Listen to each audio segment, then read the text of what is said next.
Hello everyone, good morning. मैं देवव्रत और आज बेटा हम आपको बीएससी थर्ड ईयर केमिस्ट्री का अपना 73वां लेक्चर पढ़ाने जा रहे हैं। आज का बच्चों हमारा टॉपिक होगा amino acids. Amino acids, amino अम्ल।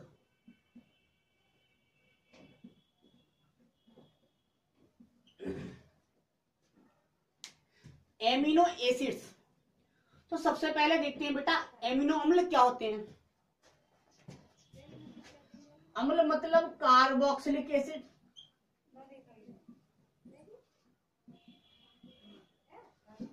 एमिनो मतलब एमिनो ग्रुप भी होना चाहिए।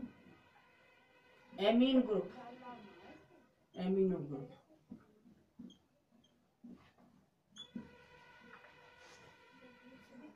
तो बेटा कार्बोक्सिलिक एसिड होता है ये RCOOH। R कोई एल्किल ग्रुप है, इसका मतलब इसके पास हाइड्रोजन भी होंगे। ठीक। अब बेटा यदि हम कार्बोक्सिलिक अम्ल के एल्किल ग्रुप का कोई हाइड्रोजन एटम, एल्किल ग्रुप का एक हाइड्रोजन एटम या एक से अधिक हाइड्रोजन एटम, किसके द्वारा? एमिनो ग्रुप होता है NH2, इस ग्रुप द्वारा रिप्लेस करा दें तब क्या बनेगा? CH2। NH2 लग गया। चलो ये वाला हाइड्रोजन हटा दो। ये क्या लग गया बेटा? ये कहलाएगा बेटा एमिनो अम्ल, एमिनो एसिड। ठीक है। अर्थात हम कह सकते हैं बेटा कार्बोक्सिलिक अम्लों के एमीन व्युत्पन्न, एमीन डेरिवेटिव्स एमिनो एसिड कहलाते हैं। कार्बोक्सिलिक एसिड्स के एमिनो डेरिवेटिव्स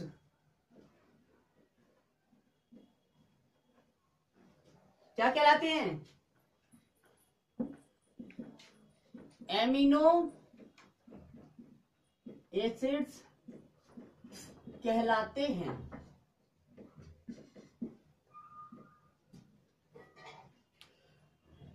एमिनो अम्ल बेटा सभी जीवित प्राणियों के बहुत ही महत्वपूर्ण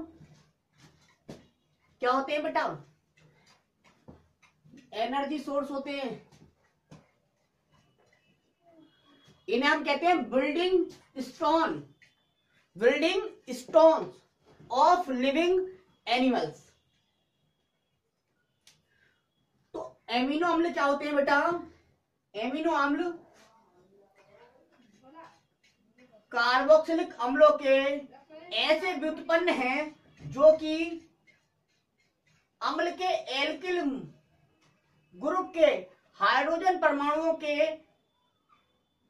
अनुरूप एमिनो समूह के द्वारा विस्थापन से बनते हैं। हमने यहां बताया था कार्बोक्सिलिक एसिड जो होते हैं उनमें एल्किल ग्रुप जो होता है उसका हाइड्रोजन एटम यदि हम एक या एक से अधिक एमिनो ग्रुप द्वारा हटा दें तब हमको एमिनो एसिड प्राप्त होते हैं। ठीक। तो हम देख सकते हैं कि एमिनो अम्ल क्या होते हैं। एमिनो अम्ल एसिड ग्रुप तथा एमीन ग्रुप दोनों ग्रुप रखते हैं, एमिनो ग्रुप और एसिड ग्रुप। मतलब अब देखिए बेटा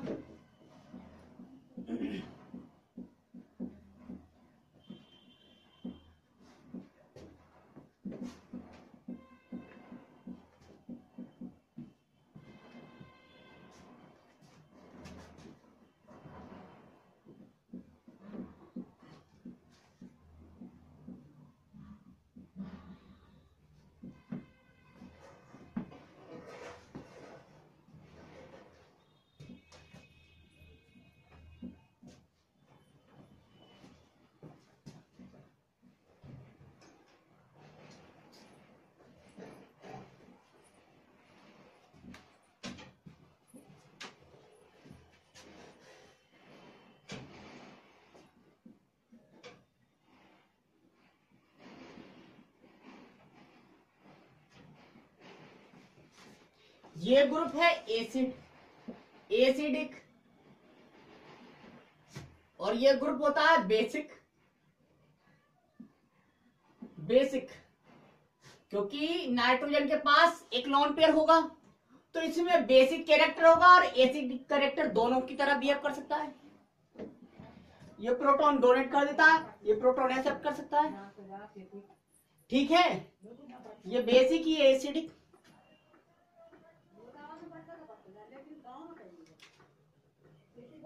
इसे सी टर्मिनल कहते हैं, इसे एन टर्मिनल कहते हैं।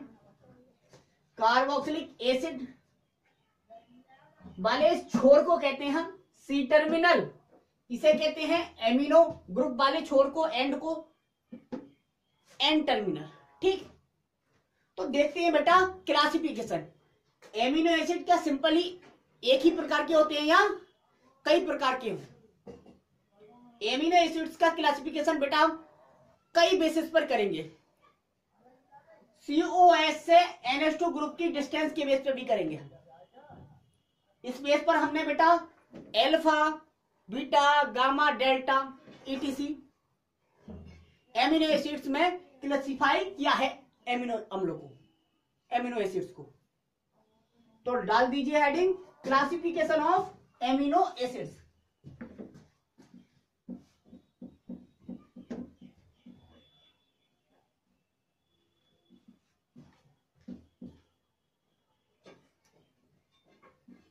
क्लासिफिकेशंस ऑफ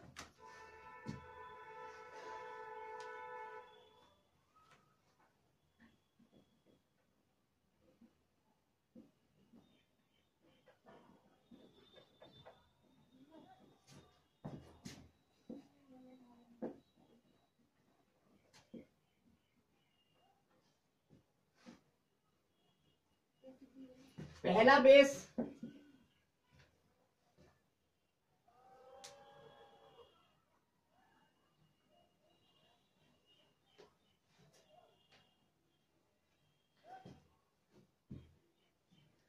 जिन एमिनो अम्लों में केवल एक ही एसिड ग्रुप यानी कि COH ग्रुप होता है और एक ही केवल एमिनो ग्रुप यानी कि NH2 ग्रुप होता है, उन एमिनो एसिड्स को हमने बेटा alpha amino acids,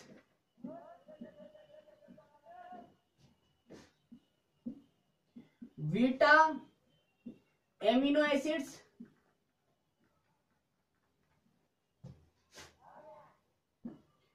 gamma amino acids और इसी तरह से डेल्टा एमिनो एसिड्स में क्लासिफाई किया है। अल्फा एमिनो एसिड्स मतलब ये देखना है केवल COOH ग्रुप, ये है COOH ग्रुप, ये पहला कार्बन हो गया अल्फा कार्बन। यदि इसी कार्बन से NH2 ग्रुप जुड़ा हुआ है तो ये कहलाएगा बेटा alpha amino acid, alpha amino acid. ये पहला ग्रुप है, ये फंक्शनल ग्रुप। इस फंक्शनल ग्रुप से पहला कार्बन अल्फा, दूसरा कार्बन है नहीं, तो यदि पहले कार्बन से जुड़ा हुआ होगा NH2 ग्रुप तो वो अल्फा एमिनो एसिड्स होगा। अगर बीटा कार्बन से जुड़ा हुआ होता तो बीटा क्या कह रहा था, बीटा एमिनो एसिड्स। इसका एग्जांपल देख लीजिए, ये है आपका COH, ये है CH2, ये है आपका CH2 और ये है NH2। या नीचे लिख दो, कोई दिक्कत थोड़ी ना है। पहला कार्बन अल्फा, दूसरा कार्बन बीटा। यहां पर NH2 ग्रुप कौन से कार्बन एटम पर है, बीटा कार्बन एटम पर है, इसलिए इसका नाम हो गया, सॉरी इसका ये कौन सा एमिनो एसिड हो गया, बीटा एमिनो एसिड। ठीक है, नाम लिखवा देंगे हम। गामा का मतलब ये COH ग्रुप है, ये CH2, ये CH2, ये CH2 और यहां पर NH2। ये अल्फा कार्बन, ये बीटा कार्बन और ये गामा कार्बन। ये हो गया गामा एमिनो एसिड। का एग्जाम्पल। ठीक, डेल्टा मतलब ये है COOH,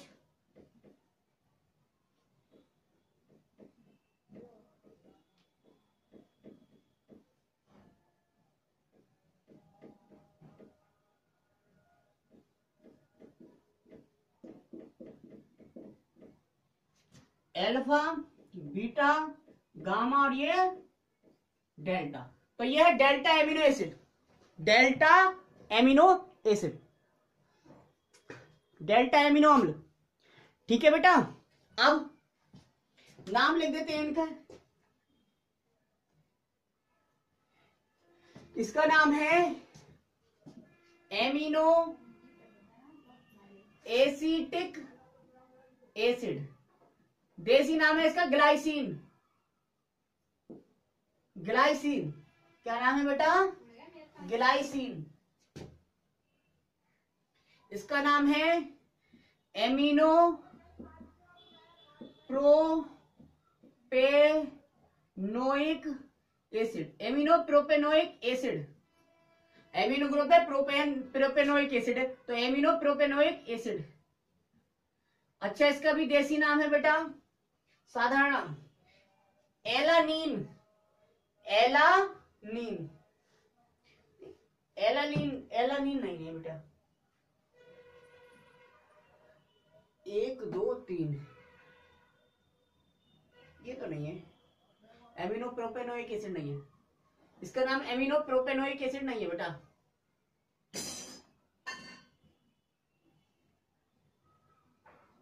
beta amino propanoic acid, इसका नाम है beta amino propanoic acid, propanoic acid. Gamma का नाम है gamma amino butyric acid, butyric acid, gamma amino butyric acid, gamma amino butyric acid. ठीक है,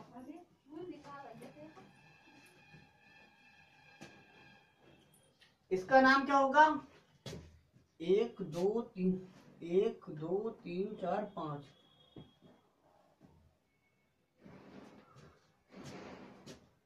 delta amino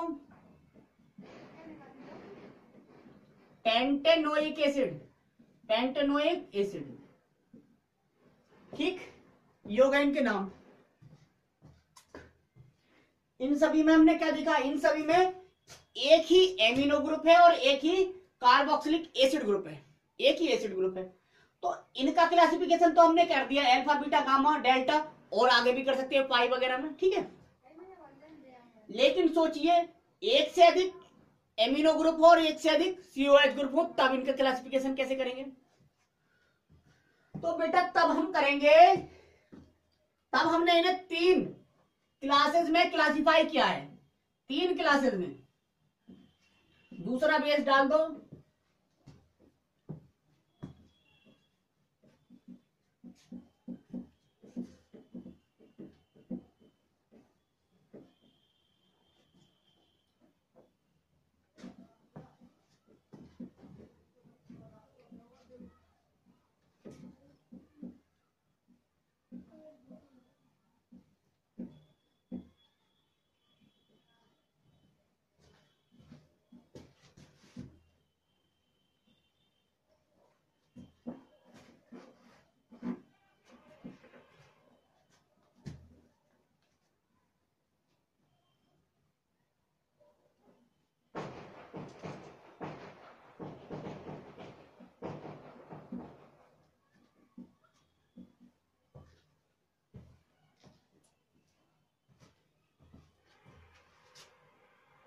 B classification.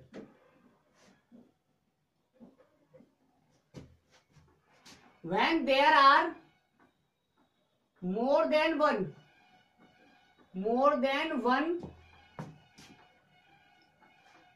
NH2 and COOH groups are present, जब एक से अधिक NH2 या COH ग्रुप प्रेजेंट हो तब हम इन्हें 3 क्लास में क्लासिफाई करेंगे। नंबर 1 एसिडिक एमिनो एसिड, दूसरे हैं बेटा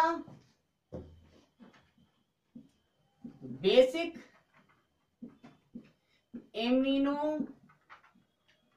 एसिड, तीसरे हैं बेटा neutral amino acids. Acidic amino acids मतलब हमने जब स्टार्ट किया था मैंने बोला था COH ग्रुप क्या है एसिडिक, NH2 ग्रुप क्या है बेसिक। अब एसिडिक एमिनो एसिड है, इसका मतलब एसिड का वर्चस्व ज्यादा होगा।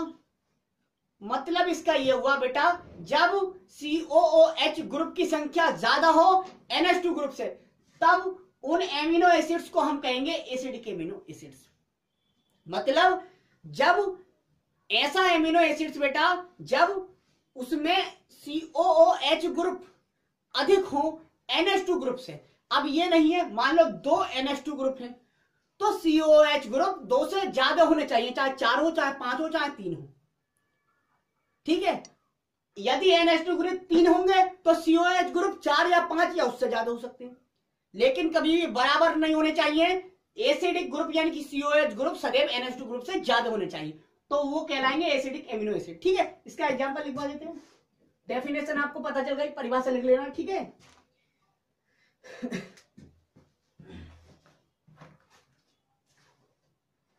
अब रोटी का टाइम हो गया, बताए बनाने का। देखिए आप बेटा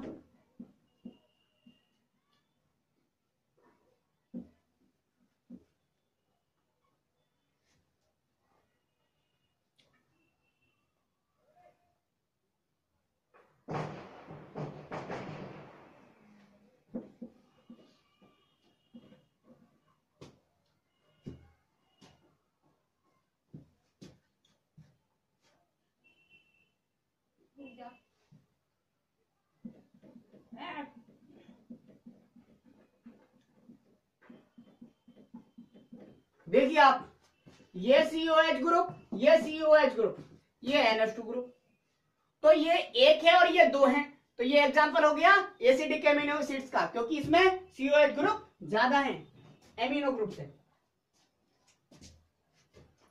ठीक है बेटा।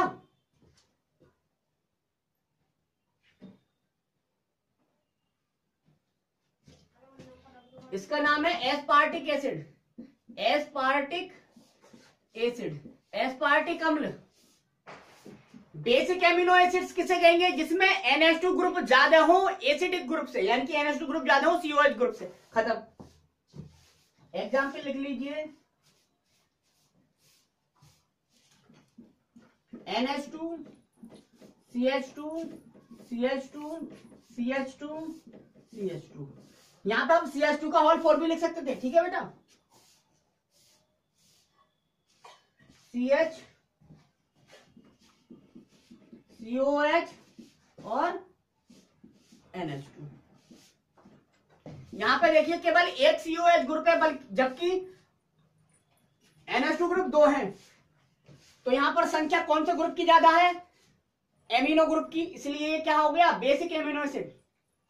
इसका नाम क्या है बेटा लाइसिन, नाम है लाइसिन, नाम है इसका लाइसिन।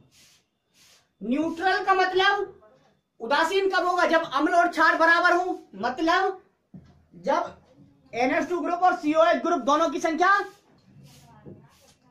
बराबर होती होगी बेटा, दोनों की संख्या बराबर, दोनों की संख्या बराबर हो सकती है नहीं हो सकती है।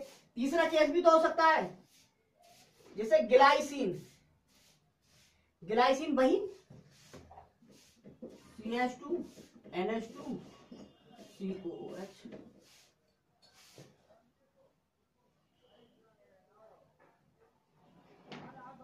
आप सोचेंगे यार ये कैसे, तो पहला एग्जाम्पल लिखवाया था, लो अब लिख दे ऐसे, अब तो कोई दिक्कत ना है। ये ग्लाइसिन है। अब आप पूछो, कहोगे सर इसमें तो एक ही NH2 ग्रुप और एक ही COH ग्रुप है, तो इसे हमने क्या नहीं कह सकते, इसे हम एल्फा एल्फा तो बोल सकते हैं बेटा, लेकिन ये क्लासिफिकेशन तब भी वैलिड है जब एक से अधिक संख्या हो तब। एक से ज्यादा संख्या वालों को जो परिभाषित कर रहा है वो एक संख्या वाले को तो आसानी से परिभाषित कर देगा, तो इसके अनुसार ये तो हो सकता है। दूसरा एग्जाम्पल और लिखवा दो।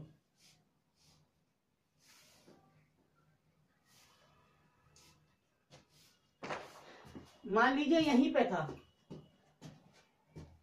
मुझे इसमें ये बनाना है न्यूट्रल, तो क्या करूंगा,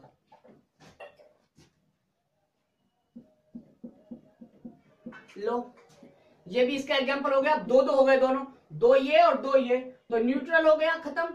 ठीक, ये हो गया दूसरा क्लासिफिकेशन। अब देख लेते हैं बेटा नेक्स्ट क्लासिफिकेशन। एक प्रकार से हमने इसे आवश्यक और अनावश्यक एमिनो अम्लों में भी क्लासिफाई किया है। तो तीसरा बेस देख लो, सी बेस। बेटा एमिनो अम्ल जीवन के लिए बहुत आवश्यक होते हैं, ठीक है, तो सभी अम्ल तो हैं, आवश्यक तो हैं, लेकिन सभी एमिनो अम्ल हमने बोला था कि भाई जीवन के लिए आवश्यक हैं, ठीक है, और इक्वली आवश्यक हैं। ये भी बात ध्यान रखना सभी की हमें जरूरत है, सभी एक दूसरे से, ऐसा नहीं है कि एक दूसरे से कोई कम आवश्यक है और कोई ज्यादा, सब बराबर मात्रा में होने चाहिए। तो आवश्यकता तो हमें सबकी है, तो हम इसका क्लासिफिकेशन आवश्यक या अनावश्यक में कैसे कर सकते हैं, कर इस वजह से सकते हैं बेटा, जितने भी एमिनो अम्ल हैं उनमें दो श्रेणियां बन जाती हैं। मतलब कुछ जो आवश्यक एमिनो अम्ल हैं वो हमारी बॉडी में स्वतः बॉडी द्वारा वो बनते रहते हैं, मतलब हम कह सकते हैं उनका निर्माण हमारे शरीर में होता रहता है, हमारा शरीर उनका निर्माण कर लेता है। जब जिनका निर्माण शरीर कर रहा है बेटा, तो उनकी हमें बाहर से लेने की आवश्यकता तो नहीं होगी, नहीं होगी ना, क्योंकि वो तो हमारे लिए आवश्यक नहीं हुए, क्योंकि दो रूपों में पाए जाते हैं एमिनो अम्ल, दो रूपों में पाए जाते हैं, प्राकृतिक, एक तो प्राकृतिक रूप में पाए जाते हैं, मतलब मुक्त अवस्था में भी ले सकते हैं, दूसरे क्या कहते हैं उसे, एक तो बेटा मुक्त अवस्था में, दूसरा संयुक्त अवस्था में। संयुक्त अवस्था में प्रोटीन के रूप में मिलती है, ठीक है, समझ में आ गया, प्रोटीन के रूप में, तो एमिनो अम्लों को हम प्रोटीन के रूप में ले सकते हैं। अब जिनका निर्माण हमारे शरीर में हो रहा है, खुद हो सकता है बेटा, तो उन्हें हमें बाहर से लेने की तो आवश्यकता नहीं होगी। इसका मतलब वो हमारे लिए एक तरह से अनावश्यक अमीनो अम्ल हो गए, और जिनका निर्माण बेटा हमारी बॉडी नहीं कर पा रही है वो हमें लेने पड़ेंगे, मतलब बाहर से लेने पड़ेंगे, तो उनकी आवश्यकता हमारे शरीर को है, हम कह सकते हैं उनकी आवश्यकता है हमें, तो वो कहलाएंगे आवश्यक एमिनो अम्ल। तो तीसरा बेस डालो,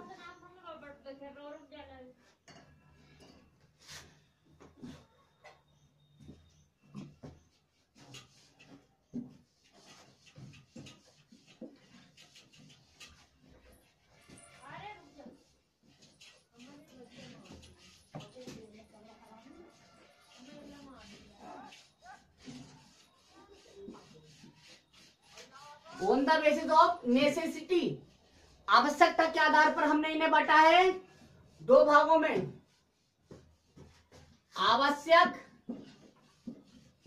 आवश्यक एमिनो एसिड, एमिनो अम्ल, दूसरे अनावश्यक।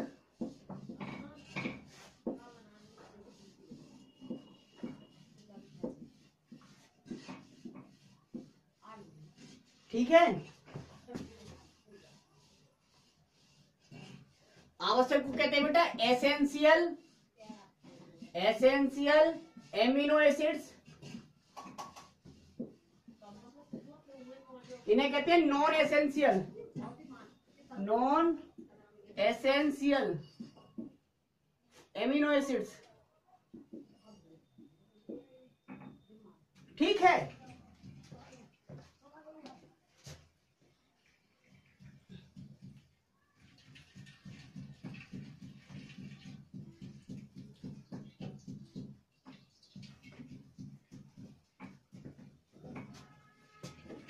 बेटा सच एमिनो एसिड्स, ऐसे एमिनो अम्ल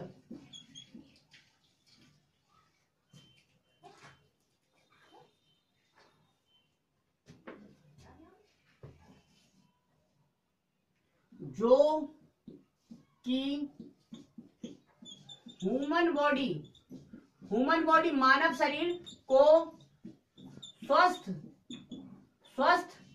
हेल्दी रखने के लिए क्या होते हैं, आवश्यक होते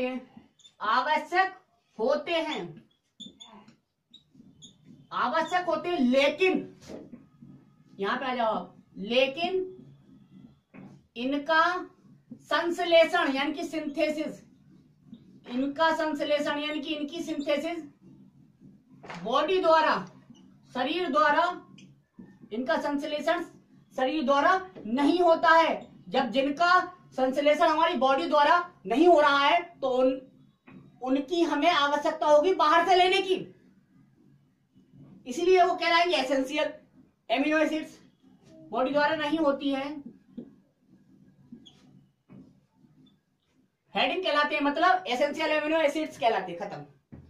इसके एग्जांपल लिखवाएंगे, इसमें क्या लिखेंगे, इसका उल्टा, सच एमिनो एसिड्स, ऐसे एमिनो एसिड्स जो कि ह्यूमन बॉडी को तो स्वस्थ रखने के लिए आवश्यक होते हैं, क्योंकि एमिनो एसिड सभी बराबर इक्वली आवश्यक होते हैं। ठीक है, ये सोर्स के आधार पर कह सकते हैं हम, सोर्स के आधार पर एसेंशियल और नॉन एसेंशियल में डिवाइड किया है। अब जो मान लो बॉडी में सिंथेसिस हो रहे हैं वो तो हमारे लिए हो गए अनावश्यक हो गए ना, अब ये बॉडी में सिंथेसिस नहीं हो रहे थे इसलिए ये आवश्यक हुए, तो कहेंगे सच एमिनो एसिड जो कि ह्यूमन बॉडी को स्वस्थ रखने के लिए तो आवश्यक होते हैं,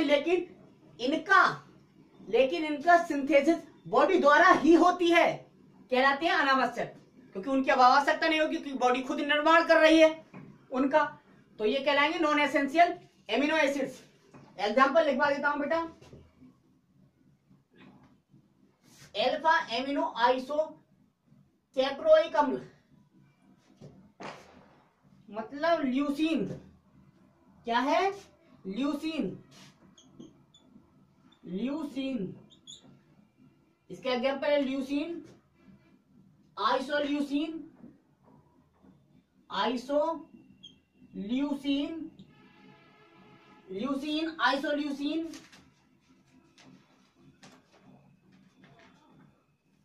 10 ऐसे एमिनो एसिड्स हैं जो आवश्यक एसेंशियल एमिनो एसिड है, 10, मतलब इन 10 एमिनो एसिड्स का सिंथेसिस हमारी बॉडी द्वारा नहीं होती है, 10 है, आप नोट कर लेगा। इसमें भी एक दो एग्जांपल लिखवा देता हूं मैं अनावश्यक में। एलानीन, इसका एग्जांपल है एलानीन,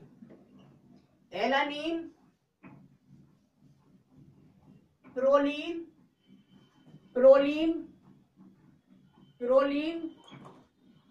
एस्पार्टिक एसिड, ये नॉन एसेंशियल एमिनो एसिड है क्योंकि इनका निर्माण हमारी बॉडी द्वारा हो जाता है।